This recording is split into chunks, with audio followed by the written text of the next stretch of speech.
ప్రతిరోజు 20 నిమిషాలు శారీరక శ్రమ చేయాలని తద్వారా ఆరోగ్యం బాగుంటుందని డాక్టర్ ఆర్ఎస్ ప్రవీణ్ కుమార్ అన్నారు. హైదరాబాద్ ఉస్మానియా యూనివర్సిటీలో ఆర్ట్స్ కళాశాల వద్ద ఫిట్ ఇండియా ఫెడరేషన్ అధ్యక్షులు చినపాక స్వామి ఆధ్వర్యంలో 5K రన్ నిర్వహించారు. ఈ కార్యక్రమానికి ముఖ్య అతిథిగా బీఎస్పీ రాష్ట్ర అధ్యక్షులు ఆర్ఎస్ ప్రవీణ్ కుమార్ హాజరయ్యారు. చినపాక స్వామి 1000 రోజులుగా ప్రతిరోజు 5 కిలోమీటర్ల రన్నింగ్ చేస్తున్నారని అభినందించారు. రోజు రన్నింగ్ చేయడం వల్ల ఆరోగ్యంగా మెరుగుపడుతుందన్నారు. తెలంగాణ రాష్ట్రంలో ప్రతి గ్రామంలో ఫిట్నెస్ సెంటర్ ఏర్పాటు చేసి వ్యాయామ కోచ్ను నియమించాలని ప్రభుత్వాన్ని కోరారు.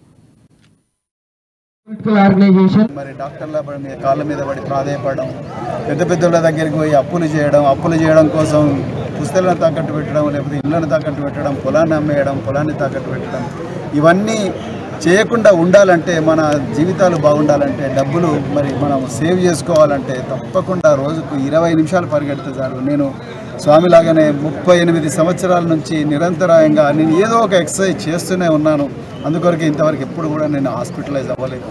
సో అందుకొరకే నేను మరొక్కసారి తెలంగాణ ప్రజలందరికీ కూడా ఈ స్వామిలాగా మరి ప్రతిరోజు కూడా ఏదో ఒక ఫిజికల్ యాక్టివిటీ చేయాల్సిందిగా కోరుకుంటూ, మరి నేను ఇంతకుముందే ఇప్పుడు రాకేష్ గారు అడిగినారు, మరి మీరు ఏం చేస్తారు అధికారంలోకి వస్తుంటే, నేను అప్పుడే చెప్పిన బహుజన్ సమాజ్ పార్టీ అధికారంలోకి వస్తే తప్పకుండా ప్రతి మనిషి కూడా, భూమి మీద పుట్టిన ప్రతి మనిషి కూడా 100 సంవత్సరాలు బతికే విధంగా, అతి తక్కువ ఖర్చుతో 100 సంవత్సరాలు బతికే విధంగా, వాళ్ళ ఆరోగ్యాన్ని వాళ్ళ చేతిలోనే పెట్టే విధంగా మేము ప్రయత్నం చేస్తాం.